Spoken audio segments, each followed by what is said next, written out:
আমার হাতে যে সকেটগুলো দেখতে পাচ্ছেন, এই সকেটগুলো আমরা প্রতিনিয়ত বিভিন্ন কাজে যেমন ফ্রিজ, রাইস কুকার এবং বিভিন্ন ইলেকট্রনিক প্রোডাক্ট চার্জ দেওয়ার জন্য ব্যবহার করে থাকি। এই সকেটগুলো আপনি কিভাবে আপনার বাসাবাড়িতে কানেকশন করতে পারবেন সেটা আমি আপনাদের এই ভিডিওতে শেয়ার করব।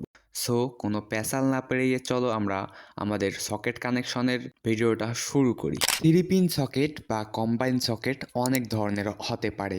আপনাকে একটা সকেট কানেকশন করার আগে আপনাকে কিছু বিষয় বুঝতে হবে, তাহলে আপনি যে কোনো 3 পিন সকেট বা কম্বাইন সকেট অনেক সহজেই কানেকশন করতে পারবেন। এই সকেটটাতে দেখতে পাচ্ছেন যে অনেক কিছু লেখা আছে, যেমন যারা বিজ্ঞান সাবজেক্ট নিয়ে পড়েছেন তারা জানেন যে পানি, লবণ এবং আরও অনেক কিছু চেনার সংকেত আছে। তেমনি ইলেকট্রনিক সার্কিট বা 3 পিন সার্কিটের 4টা সংকেত আছে, যেগুলো আপনি বুঝতে পারলে অনেক সহজেই আপনি 3 পিন সার্কিট কানেকশন করতে পারবেন। প্রথমে যে চিহ্নটি দেখতে পাচ্ছেন এটা হচ্ছে আর্থিন লাইন।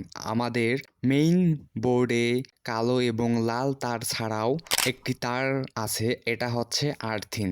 অনেক বাড়িতে এটা নাও থাকতে পারে। যখন না থাকবে তখন আপনি এই পয়েন্টটা ফাঁকা রাখবেন, আর যদি আপনার বাড়িতে এই আর্থিন লাইনটা থাকে সেক্ষেত্রে আপনি এই পয়েন্টটা দিতেও পারেন, নাও দিতেও পারেন। দ্বিতীয় যে চিহ্নটা এটা হচ্ছে এন। এন এর অর্থ হচ্ছে নেগেটিভ বা নিউট্রাল। আপনাদের বাসা বাড়িতে যে লাইনের মাইনাস তারটা বা হচ্ছে কালো তারটা থাকে, এইটা হচ্ছে এইটার পয়েন্ট এন। আপনাদের কালো তার বা নেগেটিভ পয়েন্টটা আপনি এইখানে লাগাবেন। এখানে শুধু আর দুইটা চিহ্ন আছে, একটা হচ্ছে L1 আর একটা হচ্ছে শুধু এল। L1 আর এলটা আপনাদের মধ্যে কি পার্থক্য এটা আমি এখন আপনাদের বুঝিয়ে দিতেছি। এল এর অর্থ হচ্ছে প্লাস বা লাল তার, আর L1 এরও অর্থ হচ্ছে ওইটাই। এলটা দিয়ে আপনি যেটা কাজ করতে পারবেন, আপনাদের যে বোর্ডে একটা সুইচ আছে এই সুইচটা আপনি অন অফ করতে পারবেন যদি আপনি আপনার প্লাস তারটা এল এ লাগান। আর L1 এ লাগাইলে আপনাদের বোর্ডটাতে ওই যে সুইচটা আছে ওই সুইচটা কিন্তু কাজ করবে না, বোর্ডটা আপনার ডাইরেক্ট হয়ে যাবে। এজন্য এল এ লাগালেও আপনাদের বোর্ডটা চলবে, L1 এ লাগালেও আপনাদের বোর্ডটা চলবে। এল এর অর্থ হচ্ছে প্লাস। এখন আমি আপনাদের বোর্ডটা পুরোপুরি কানেকশন করে দেখিয়ে দিতেছি। আমার হাতে তার আছে একটা, তারের মাইনাস পয়েন্টটা আমরা এন মানে নেগেটিভ যে পয়েন্টটা রয়েছে এন লেখা ওই পয়েন্টের সাথে কানেকশন করে দেব। আর এই জায়গায় আপনি প্লাস মাইনাস কিন্তু ভুল করবেন না। কানেকশন ভুল করলে আপনাদের বোর্ডটা চলবে কিন্তু এমন একদিন আসবে যে আপনাদের বোর্ডটা নষ্ট হয়ে যাওয়ার সম্ভাবনা থাকবে। আমার 3 পিন বোর্ডটাতে সুইচটা অন অফ করার অনেক প্রয়োজন, এজন্য আমি আমার প্লাস্টারটা এলে কানেকশন করব। আর আপনাদের যদি এটা প্রয়োজন না হয় বা ডাইরেক্ট করে নিতে চান লাইন, সেক্ষেত্রে আপনি L1 এ আপনার যে প্লাস্টারটা আছে এটা কানেকশন করবেন।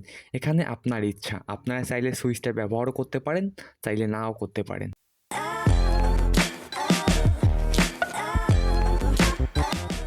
অবশেষে আমাদের 3 পিন সকেট বা কম্বাইন সকেট বোর্ডটা কানেকশন করা শেষ।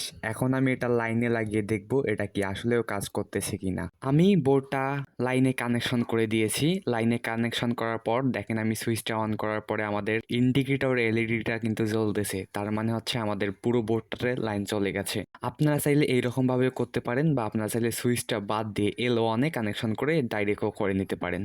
আজকে এই পর্যন্তই ছিল ভিডিওটি। যদি ভিডিওটি ভালো লেগে থাকে চ্যানেলটিকে সাবস্ক্রাইব করবেন এবং ভিডিওটিতে লাইক করে কোনো সমস্যা হলে কমেন্ট করে জানাতে ভুলবেন না। ধন্যবাদ।